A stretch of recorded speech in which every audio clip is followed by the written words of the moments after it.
एक गांव में मोतीलाल नाम का एक व्यापारी रहता था। उसका एक बेटा था जिसका नाम भोला था।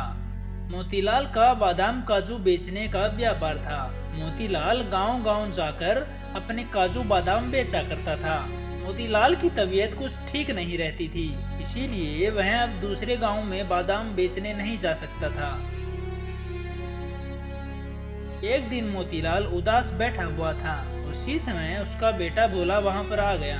क्या बात है पिताजी, आप उदास क्यों बैठे हैं? क्या बताऊं बेटा, ये बादाम और काजू लेकर गांव में बेचने जाना चाहता हूँ, लेकिन बीमारी के कारण इतना कमजोर हो गया हूँ कि हिम्मत ही नहीं है। तो क्या हुआ पिताजी, यह बादाम और काजू आप मुझे दे दीजिए, मैं दूसरे गांव में जाकर सेठों की दुकानों पर इन्हें बेच आऊंगा। नहीं बेटा, तू अभी बहुत छोटा है और गांव में बहुत से ठग घूमते रहते हैं। तेरे जैसे बच्चे को देखेंगे तो वह सारा माल और पैसा लूट लेंगे। पिताजी, मेरा केवल नाम भोला है, आप एक बार आजमा कर तो देखो, मैं ये सारे काजू बादाम बेच दूंगा और आपसे अच्छे दामों पर बेचूंगा। पिताजी, नहीं नहीं, हम भोला को दूसरे गांव में नहीं भेज सकते।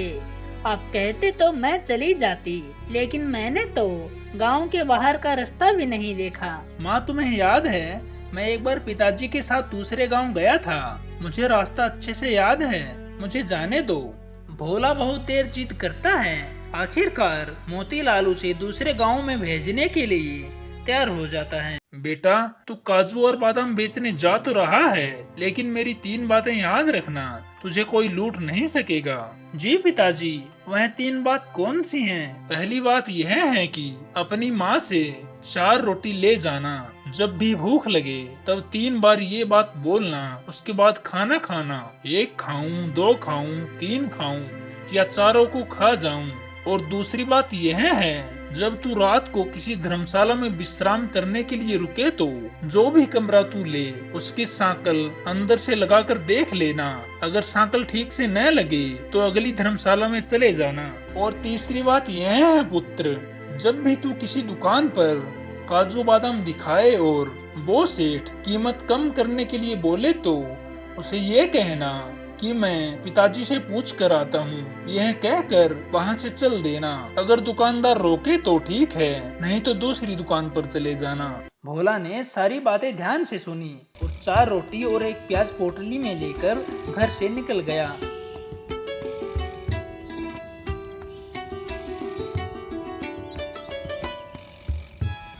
भोला को चलते चलते शाम हो जाती है। तभी उसके पीछे 4 बदमाश लग जाते हैं। भोला इस सब से बेखबर एक अंधेरे जंगल से गुजर रहा था। यह मौका अच्छा है, इसे जंगल में पकड़ कर लूट लेते हैं, जरूर इसकी पोटली में कोई कीमती सामान होगा। तीनों बदमाश उसकी हाँ में हाँ मिलाते हैं। इधर भोला को भी भूख लग जाती है। वह एक जगह बैठ जाता है और खाने की पोटली खोल लेता है। 1 खाऊं, 2 खाऊं, 3 खाऊं या चारों को खा जाऊं। कुछ दूर खड़े चारों बदमाशी हैं सुन लेते हैं। भोला 3 बार तेज आवाज में यह बोलता है, 1 खाऊं, 2 खाऊं, 3 खाऊं या चारों को खा जाऊं। यह सुनकर चारों चोर वहां से भाग जाते हैं।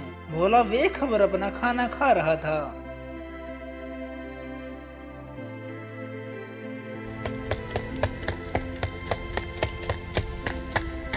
अरे भाई, आज तो तूने मरवा ही दिया था।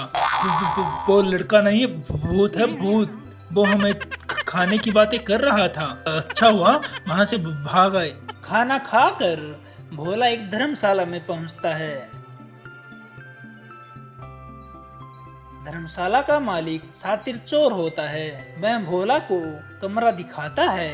भोला वहां देखता है कमरे में सांकल नहीं है। बच्चे, ये कमरा सबसे अच्छा है। इससे भी अच्छी बात यह है कि यह मुफ्त है, इसका कोई भी किराया नहीं है। मुझे ऐसा कमरा चाहिए जिसकी सांकल अंदर से लगती हो।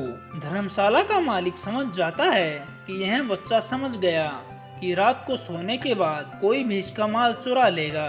वह कहता है, आगे बहुत सी धर्मशाला हैं, बहुत महंगी हैं, यहाँ मुफ्त में मिल रही है तो तुझे नखरे आ रहे हैं, चल भाग यहाँ से। भोला आगे एक धर्मशाला में कमरे की सांकल बंद करके देख लेता है और कमरा लेकर चैन से सो जाता है।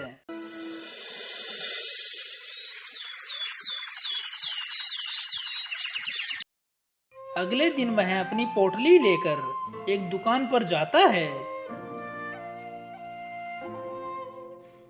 तुम्हारे काजू बादाम अच्छे नहीं हैं लड़के, जितने पैसे तू मांग रहा है उसकी आधी कीमत मैं तुझे दे सकता हूँ। भोला बोला, रुको सेठ जी, मैं मेरे पिताजी से पूछकर आता हूँ।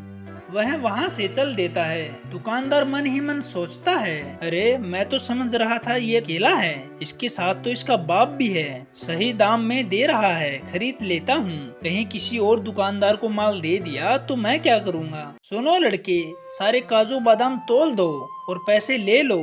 तुम जो कीमत बता रहे हो वह कीमत देने के लिए मैं तैयार हूँ। भोला सारा माल बेचकर और पैसे लेकर अपने घर चला जाता है।